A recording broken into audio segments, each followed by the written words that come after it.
ആദ്യമായിട്ടാണ് ഒരു വാഹനത്തിൽ യാത്ര ചെയ്തിട്ട് വളരെ നെഗറ്റീവായിട്ടുള്ളൊരു അഭിപ്രായം പറയാനുള്ളത്, പൂർണ്ണമായിട്ടും. കാരണം ഫ്രോങ്സ് അല്ലെങ്കിൽ ടേസർ ഇത് രണ്ടും ഒന്ന് തന്നെയാണ്. ഒരു 100 കിലോമീറ്റർ സ്പീഡിലും സ്ലോ സ്പീഡിലും ഒക്കെ ഈ വാഹനത്തിൽ യാത്ര ചെയ്തു. ഞാൻ പിന്നിലെ സീറ്റിലാണ് ഇരുന്നത്.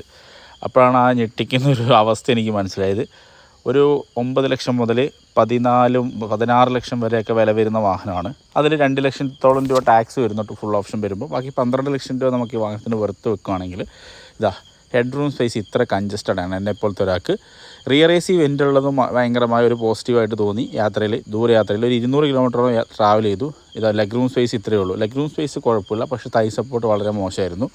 ടോട്ടലി നോക്കുകയാണെന്നുണ്ടെങ്കിൽ ഈ ഒരു പ്രൈസ് റേഞ്ച് നമ്മൾ കണക്കാക്കുന്ന സമയത്ത് ഇതൊരു വെറുത്തായിട്ടുള്ളൊരു വാഹനമായിട്ട് എനിക്ക് തോന്നിയിട്ടേ ഇല്ല. എൻ്റെ ഒരു ട്രാവൽ എക്സ്പീരിയൻസിൽ 200 കിലോമീറ്ററോളം ഞാൻ ഈ വാഹനത്തിനകത്ത് ഒറ്റ ഇരിപ്പിൽ തന്നെ ട്രാവൽ ചെയ്തു. അപ്പോൾ അത് വെച്ചുള്ള നിഗമനത്തിലേക്കാണ് ഞാൻ എത്തിച്ചേർന്നത്.